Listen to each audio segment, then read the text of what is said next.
안녕하세요 여러분. 여러분들의 물음에 답하는 물음에 답하답니다. 여러분, 최근에 우리나라에서 아주 큰 논란이 되고 많은 사람들의 공분을 사고 있는 사건이 있죠. 정의나 미안의 정인이 사건에 대해서 오늘은 좀 이야기해 보려고 합니다.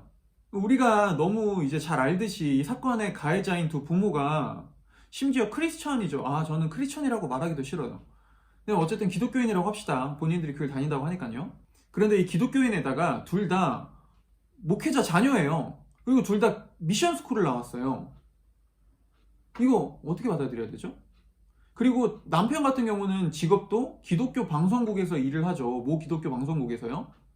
자, 이게 사람들한테 더 분노를 일으키는 것 같아요. 아니, 기독교인이 저래? 아니, 기독교인들이 안 그래도 저런 문제를 많이 일으켰는데 이번에도 역시야? 또 기독교인이야? 사람들은 이번에도 동일한 이슈로 화를 내는 것 같아요. 그런데 너무나 안타까운 것은 기독교인들의 이런 수많은 사회적 문제들이 이번뿐만이 아니라 지금까지 너무 많이 자행되어 왔고, 이번에도 사실 그런 면 안에서는 특별할 게 없다는 거예요. 뭐 단순히 도덕 윤리적 문제뿐만 아니라 이제는 뭐 범법행위까지, 성윤리, 돈 문제, 뭐 범법행위까지 모든 것들에 기독교인들이 항상 이런 이슈가 되어 있으니까, 도대체 저도 목사로서 여기에 대해서 어떻게 정말 앞으로 이 세상 가운데 우리가 기독교인으로서 나아가야 했고, 목사로서 어떤 자세를 취해야 될지 정말 심각한 고민에 빠져 있습니다. 그런데 이런 사건들이 있을 때마다 댓글을 보시면 알겠지만 수많은 악플들이 달립니다. 뭐 개독이니 뭐니 이런 악플들이 항상 달려요. 그리고 또 항상 이 악플들 가운데 있는 그 댓글 중에 하나가 이런 거예요. 저들은 저런 짓 저질러 놓고 회개했다고 하면 다 용서받잖아. 뭐 저렇게 편한 게 어딨어. 그러니까 저렇게 지들 마음대로 사는 거지. 자, 이런 댓글들이야 그럴 수 있다고 치지만, 더 심각한 문제 중에 하나는 저는 수많은 기독교인들조차도 회개를 이런 식으로 생각한다는 거예요. 오늘날 기독교인들에게도 회개는 마치 지우개처럼 마음껏 막 지울 수 있는 그런 마법 지우개, 죄를 지워주는 지우개로 전락해버렸다는 거예요. 오늘날 사람들이 회개에 대해서 이렇게 오해하고, 또 오늘날 기독교 안에서 이런 심각한 사회적 문제들, 아니 문제를 뛰어넘어 범죄들이 일어나는 이유는 어느새 하나님의 심판에 대해서 사람들이 잊어버리기 때문입니다. 그런데 심판은 없어지고 하나님이 사랑만 남다 보니까 기독교가 되게 이상해지고 불쾌해지고 되게 왜곡된 모양처럼 바뀌기 시작했습니다. 오히려 성경이 말하는 하나님은 매우 매서운 정의의 하나님인데, 오늘날 사람들에게 하나님은 더 이상 이런 심판의 정의의 하나님이 아니라 그저 막 수염 막 잡아당기고 뺨 때려도 그저 마음이 좋게 호호호 웃어버리는 그런 이웃집 할아버지? 아니, 마음씨 좋은 할아버지로 전락해버렸다는 거예요. 하지만 사랑만 남은 하나님은 여러분 되게 이상한 하나님이에요. 하나님이 사랑만 남고 심판이 없어져 버렸다? 그 순간 하나님은 되게 불공정하고 되게 누군가에게는 불의하며 되게 억울한 하나님이 된다는 거예요. 말 그대로 지금 사건 같은 경우에도 아이를 학대하고 죽여놨는데도 불구하고 그런 사람을 향해 괜찮아, 너희 나를 믿잖아, 미안하다고 해, 그럼 내가 너 용서해줄게, 그냥 내가 다 사랑해줄게, 걱정 마 라고 하는 되게 해괴망측한 하나님이 되어버렸다는 것이죠. 결국 하나님을 사랑의 하나님으로만 전락시키는 순간 하나님은 되게 이상한 하나님이 되어버렸습니다. 그리고 오늘날 기독교 안에서 사랑만 남아버린 하나님은 기독교인들의 마치 죄를 마음껏 지워주는 그런 지우개 같은 하나님으로만 되어버렸어요. 하지만 여러분, 성경의 하나님은 사랑의 하나님이기도 하지만 매서운 심판의 하나님이십니다. 그래서 구약 성경에 보면은 수많은 하나님의 심판에 대한 이야기들이 나와요. 오늘날 현대 사람들은 더 이상 하나님의 심판을 그렇게 잘 받아들이려 하지 않고 오히려 불쾌해요. 그래서 어떤 사람들은 이렇게 얘기하기도 합니다. 구약의 하나님은 오늘날엔 필요 없는 하나님입니다. 오늘날 우리에게 필요한 건 신약의 사랑의 하나님입니다. 이렇게까지 얘기하기도 한다고요. 여러분, 예수님은 분명 우리에게 사랑과 구원도 얘기하셨지만 동시에 심판과 정의의 하나님도 얘기하셨어요. 그리고 이 모든 것, 사랑의 하나님과 정의의 하나님이 동시에 공존하는 것 중에 하나가 바로 하나님 나라였습니다. 여러분, 하나님 나라는 하나님이 다스리시는 곳이에요.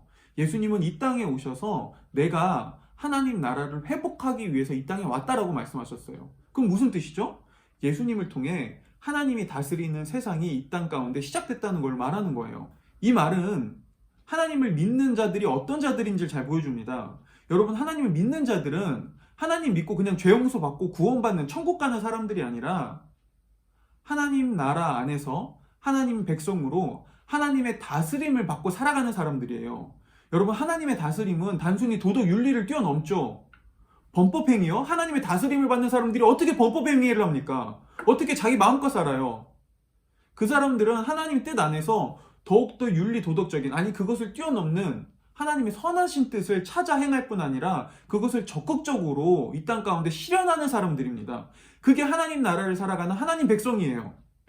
그런데 사람들은 하나님을 믿지만 이 하나님의 다스림을 받는 그런 하나님을 믿기보단 그저 나를 용서해주고 나를 천국 데려가주는 하나님만 믿으려고 해요. 그러다 보니까 정작 이 세상에서는 여전히 세상의 방식대로, 세상의 가르침을 따라 내 마음대로 내가 하고 싶은 대로 살아가죠. 당연히 하나님께서 원하시는 뜻이 무엇인지 구하기보다 세상이 추구하고 세상이 욕망하는 것들을 똑같이 따라 살아갑니다. 그러다 보니까 다를 게 없죠. 세상 사람과 하나님 믿는 사람들이 살아가는 삶의 방식과 추구하는 모습이 크게 다를 게 없는 거예요. 그런데 여기에 더해서 하나님 믿는 사람은 하나님이 그래도 용서해주고 사랑한다라고 말해버리니까 막 더 나쁜 짓들을 행하면서 괜찮아, 나 용서해 주실 거야, 그래, 난 사랑받을 수 있어, 그래, 이런 나도 사랑하시지, 이렇게 합리화시켜버리는 일들이 오늘날 너무 많이 일어나 버린다는 거예요. 여러분, 그거는 하나님을 믿는 게 아니라 내가 만들어낸, 내가 믿고 싶은 하나님을 믿는 겁니다. 하나님은 분명 사랑의 하나님이기도 하지만 무시무시한 정의의 하나님이세요. 매우 매서운 정의의 하나님이세요.